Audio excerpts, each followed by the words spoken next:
What is up, ladies and gentlemen of the interwebs? Josh757 here, bringing you yet another daily video. This might be the second daily video that you are seeing on the channel, because I've just made legitimately made a video like 2 minutes ago. It's like 10 minutes long, explaining how smart cover is such a beast. It's like the Gallahorn of the Division. I didn't actually say that, but it kind of hinted it. How you can have two supers in one and all that stuff. If you want to wonder, or if you want to see how you can get two supers in one, I will promise you, I'll put a link in the description, link into that video, so you can go check it out. I'll even put like a marker or something on YouTube if I can. Let's get straight into the video, guys. So the best support class is here. Let me just say, you are not by any means going into the battlefield being like a tank, being like a super DPS person. You are staying back, supporting your teammates and making them into tanks, into pure DPS machines of war. They are going to destroy everything, but you are going to have all the credit. You can put up like a really good fight yourself, and you're not going to die instantly. I know you're saying like 16,000 health, Josh. Really? Really? You're saying I'm not going to die with that amount of health? Have you even been in the Dark Zone? Yes, I have. Look at my credits, almost 2 million. Okay? I have grinded the crap out of Dark Zone. And this kind of works on your own, kind of. If you're out of smart cover, or if you do anything wrong, or if you haven't got your abilities on or anything like that, you are probably going to die. Let's get straight to the video, guys. So basically, I've just mainly stacked, as in the previous video, skill power. You are going to be busting out these support abilities and all that stuff for your teammates. I've got the Vector, got the Marksman Rifle, M1A. Got my pistols. That's pretty much all the, that's the gear you need to know if you really want to know my survivability. It's like my armor rating is at like 50%, which is great, especially for a support build. I've seen low as 30 to like 40%. I think some people have showed me their stuffs. So this is pretty good. Pretty good to base off of it. Your build off of, sorry. 50,000 skill power, I know it's hard to get, or at least it's going to be a little bit of a grind, so make sure you get your mods out. This isn't perfect yet. I'm pretty sure I can push 52,000 skill power, and if I do that someday soon, I will make a video showing you guys the new and improved smart cover and all that stuff. Okay, getting straight into the video. Inventory done. Let's discuss what is the best support.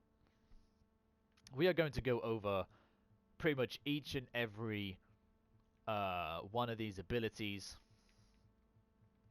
and just go over why I think it is and isn't good for this support build, and you could use it or you couldn't use it. First of all, we have the Pulse, which is super good for this build. I think it's essential with smart cover. I mean, you guys should know now I'm a big fan of the smart cover and pulse combo. And as for healing, we just use the med packs, like so. You know, say if you're damaged. Will this kill me? Yeah, that's how weak you are. But you get it. If you need healing, you will just heal up with a med kit. Easy as ABC. 1, 2, 3. In smart cover, you will take considerably less damage. I mean, if I just show you guys real quick. Here we go. Just throw a grenade down whilst I'm in smart cover. Boom. Does not do nearly as enough damage to kill me straight away. I mean, usually you go down first, right? And then, like, you'll bleed out. But no. That just straight away killed me. But now I've got my health kits and all that stuff, so that's great. So that covers the healing. Now I'm going to get actually into the pulse. I use the Pulse because this will transform your team, especially if they're using like a group of SMGs, which I recommend, especially for Dark Zone. This will turn them into crit monsters, absolute damage, frickin' like the machines of war which I was on about. If we read it, the mod says damage is increased when attacking any hostile targets identified by the Pulse scan. Awesome. So this basically gives us 40% critical hit chance, which is pretty much almost half the bullets you hit on your enemy are going to be crits, which increases your DPS by like 100% already, because as you can see, the critical hit damage is almost 100%. If they've got like high crit builds, they probably won't even need like to go around crits, because if you have like a good SMG, got some good mods on it, you can get like a good maybe 40% out of it, 40-50% out of that, which basically makes that 90% hit chance for the people that are running SMGs. And then if they build just pure stack critical hit damage as well, I mean, just imagine all the crits all the time, and just the sheer power of your allies hitting all of that all the time. That's crazy. That is so insane, especially to me. Like, that's awesome. I mean, we can go over the mods real quick, see if we got any good mods. Critical hit damage and chance not as high. Again, not as high. Not as high. You want the tactical scanner as that. Now we got the sticky bomb, which I went over in my 600,000 damage video. How you can kind of get this to 600,000. It was rough math. Don't quote me on the actual number, but it's something ridiculous. Okay. You could use the flashbang as a, stun the enemies type of thing with smart cover, but I feel like you could do so much more with the scan and smart cover itself. That just damaging with this ability, like the cooldown would be too much, in the sense that you're not going to be shooting this like it's an LMG, like bang, bang, bang, bang, right? So it's not like you're going to be shredding enemies with this or helping your team out a megaton. Plus you have grenades to substitute this, just in case you need to stun enemies or something, and you have Incinerator rounds. So you can stun enemies in a lot of different ways than just using the flashbang. All right, so I guess you could use the proxy for enemies that want to sneak up on you. I don't think it's that good. Flashbang is alright, but let's take into consideration that one of your other teammates with the crit build will use this instead. So it takes the pressure off of using this, And if you say, oh, Josh, you can say that about, the scanner, the pulse, or the smart cover. Why can't the teammates use that instead of you? Well, the thing is that not everybody uses skill power in this way. You'll find many more people using DPS, firearms, and stamina builds than skill power builds. This is purely off of skill power, because you can use a flashbang with a DPS build. It's still going to stun them for the same amount of time, I believe, if we just read it. Yeah, that's exactly what it does. Just does a little bit more damage. Or like 10 times more damage, almost, and I'm pretty sure it will stun them for the same amount of time. The thing is, as well, with Pulse, if they have like even half my my skill power, just half all of them stats, it's kind of, from 32 to 45 and all that stuff, or 50. You really want to build this, so that's why that is like that. For Ballistic Shield, I would not run Ballistic Shield for this support, because even if it has 40,000, I thought 409,000 health with the kinetic breaker on it, I just feel with 16,000 health, you're gonna get grenaded one time, then boom, you're dead. Or people are just gonna flank you, and boom, you're dead, or something like that. I would definitely not recommend the Ballistic Shield. I would give the Ballistic Shield, if anything, to your tank of the group. Bearing in mind, if they've got smart cover that we used and all that stuff, they probably won't even need the Ballistic Shield, and I'll get over that. Ballistic Shield is a no-go. Healing, of course you can use healing for your teammates. This is kind of a personal preference type of thing, because you can shoot this at the ground and go into it as many times as you want. So if I put this here, I've recently discovered this myself. Not the owner, not the creator of this. Oh, this guy found it first. I'm not that guy. But if you put it on the ground, if you walk into it, take damage, walk out, walk back in, you will receive the same amount of healing. The audio even ticks 3 times there if you listen carefully. And that's just insane. But I kind of prefer transforming my team into the crit monsters they want to be. Even if they're running as a tanky build, they can still hit like quite a bit of crits and deal like a massive amount of DPS. So that's why I don't go for healing. I'm relying on my teammates. They can have like a healing themselves, so they can go heal and flashbang 3 people with heal and flashbangs, you're going to stop people using their abilities all the time. They've only got medkits to actually rely on. If you do that, which is a great build. But you know, you've got medkits, like your teammates can have that. So I don't really tend to go for the healing. It's personal preference, you can put it on. I mean, if you look at it, we are healing for like 94,000 health. That will heal almost anybody up to full, right? And that's just crazy to me. Next, we've got the turret. The turret is really good for AI enemies and kind of Dark Zone because you can set them on fire and stuff. Again, it's not going to do much damage. It's more for a stun effect, which again your teammates can put down. It's not really going to be that good for this build, guys. It's not going to be helping your teammates that much. I'd rather myself personally give my teammates more buffs to to increase their builds, like push it to the limit and beyond, than just use a turret and you know it gets destroyed in like a couple of seconds by an EMP or something like that. I don't know. So that's why I don't tend to go for the turret now. Smart cover, guys, you should know that I love smart cover and it is insane. I went over in my past video how you can have 2 supers. It gives you a damage resistance of 74.8%. If you've got a guy with like 100,000 health, he is not going to die.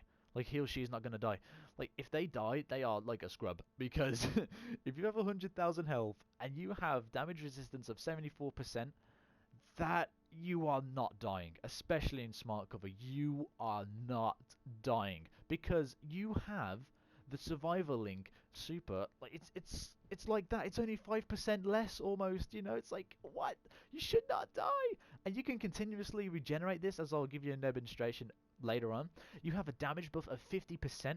Now, if we combine this with this, you get like a critical hit damage increase of almost 100%, and you get a base damage increase of 50%.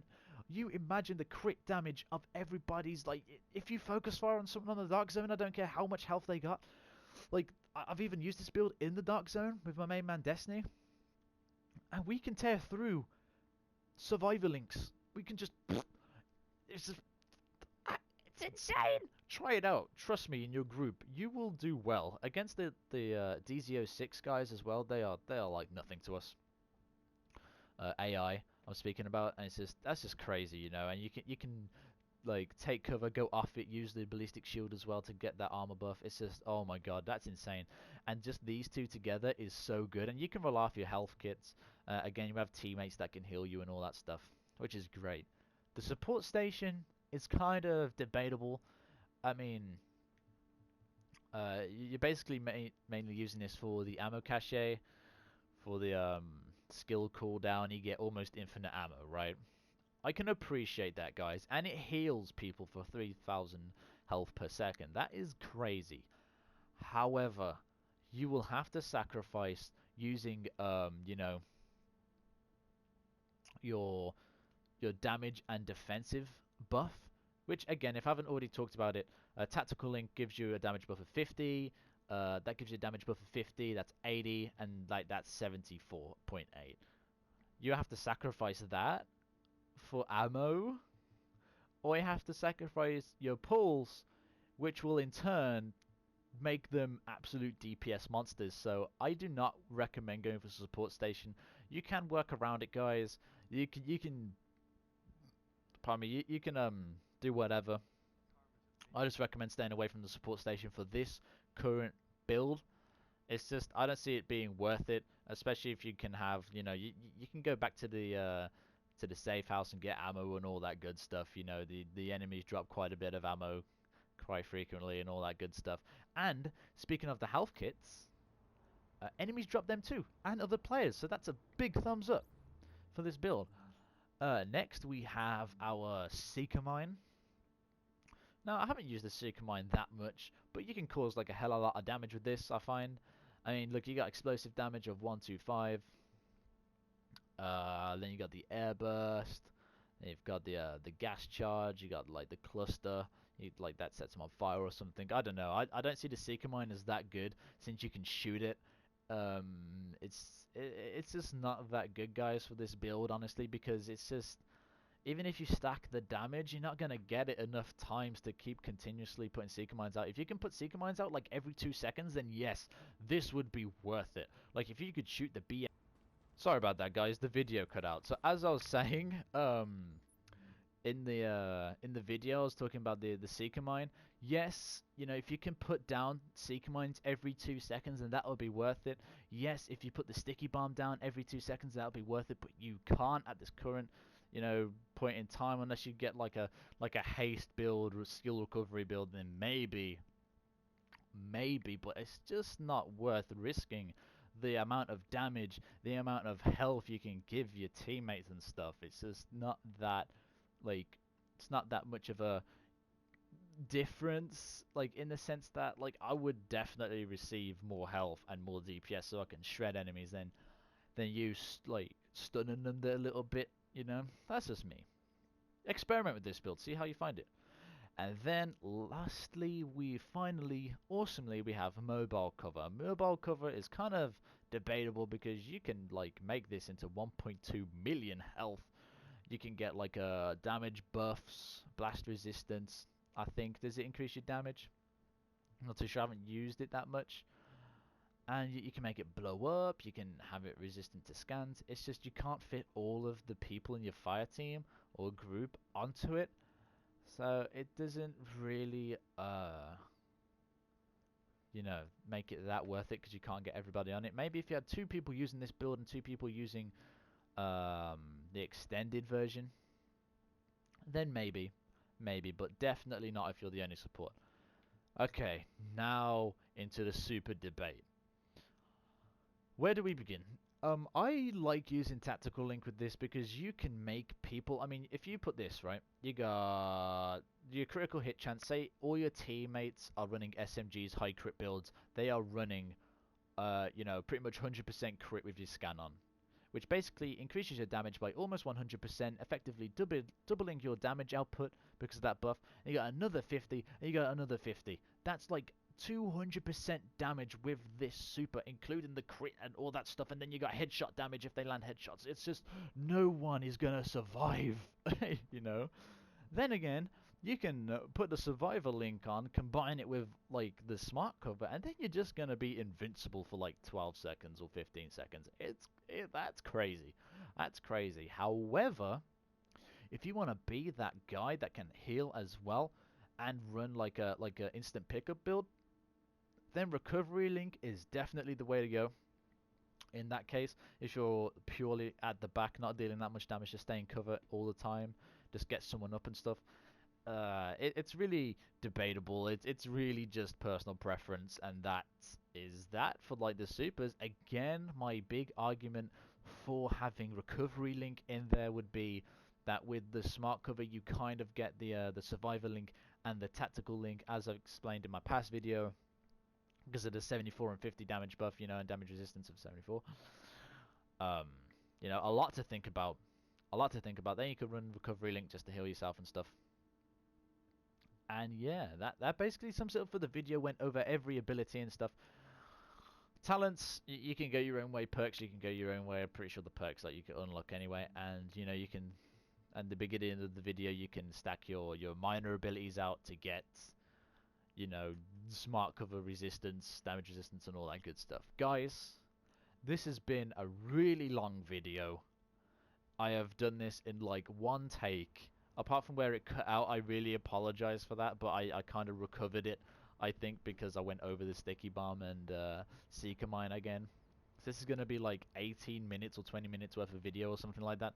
I would super appreciate it if you could smack that like button in the face. That would be awesome. If you're cool, prove it to me and whack it. Like just get your mouse right and boom, boom. Don't click it twice. Don't click it twice because then you'll unlike it, okay? Make sure you subscribe for more daily videos on the Division of the games. I got other stuff planned and all that great stuff. Hopefully I haven't rambled too much in this video, but guys, I will catch you in the next one. Thank you so much for watching the video and peace out for now. Skapow! Fist bumping. I love you guys.